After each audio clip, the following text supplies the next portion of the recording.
যুগের রাজা কত বড়, আমার নবীকে কটূক্তি করে, আমার নবীকে গালি দেয়, মুসলমান হিসাবে আমরা সহ্য করতে পারি।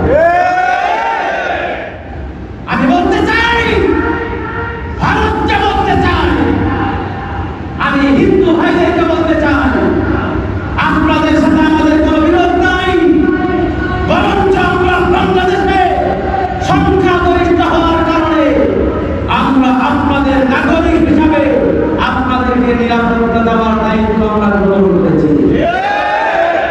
5ই আগস্টের পর আমরা মন্দির পাহারা দিয়েছি, আমরা আপনাদের ধর্ম পালনে সহযোগিতা করেছি, আমরা আপনাদেরকে অত্যাচার করি নাই।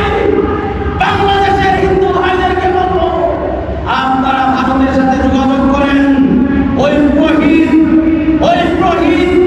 মহারাজ যেন তার কথাকে উগ্র করে মুসলমানদের কাছে ক্ষমা প্রার্থনা করে। শুধু বাংলাদেশের মুসলমান নয়, গোটা বিশ্বের মুসলমান এক হয়ে আমরা এর প্রতিবাদ করব।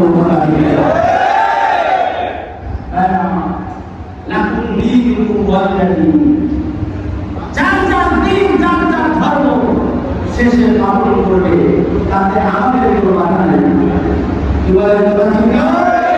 আমরা কাউকে বলি না, জোর করে বলি না তুমি ইসলামে দীক্ষিত হও, ইসলামের প্রবেশ করো না, জোর করে কাউকে বলি না। কি বলেন কথা ঠিক না? তোমারটা তুমি পালন করো, আমারটা আমি পালন করবো। লাকুম দীনুকুম ওয়ালিয়া দীন, তোমাদের সাথে আমাদের কোনো বিরোধ নাই। কথা ঠিক কিনা বলেন? তবে আমি বলতে চাই, খবরদার আর কখনো আমার নবীর নামে কটূক্তি করার চেষ্টা করো। যদি করো, অবস্থা ভালো হবে না। কথা বলেন কথা ঠিক কিনা? যদি করো, অবস্থা ভালো হবে না।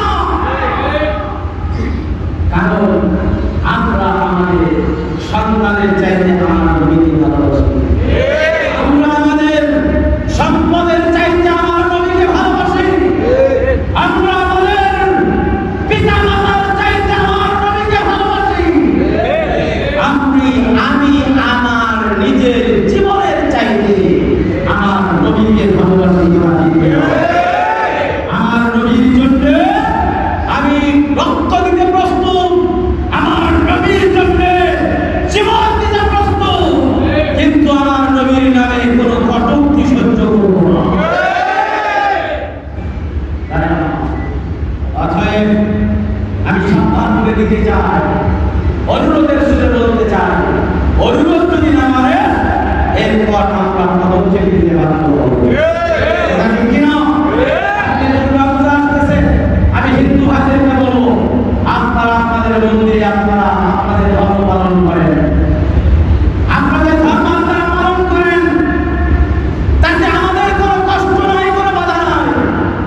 আমরা একথাও বলতে চাই, যদি আপনারা আপনাদের ধর্ম পালন করতে গিয়া যদি নিরাপত্তার অভাব মনে করেন, আপনারা আমাদেরকে জানাবেন।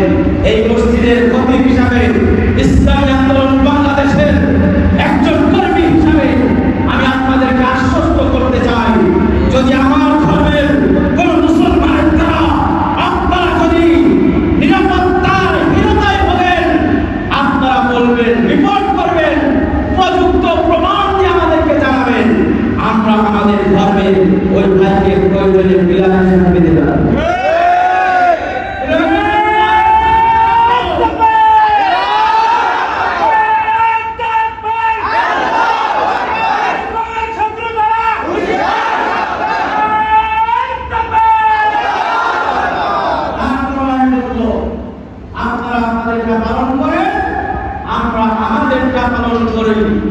আর যেহেতু মুসলমান সংখ্যাগরিষ্ঠ, আপনাদের নিরাপত্তার দায়িত্ব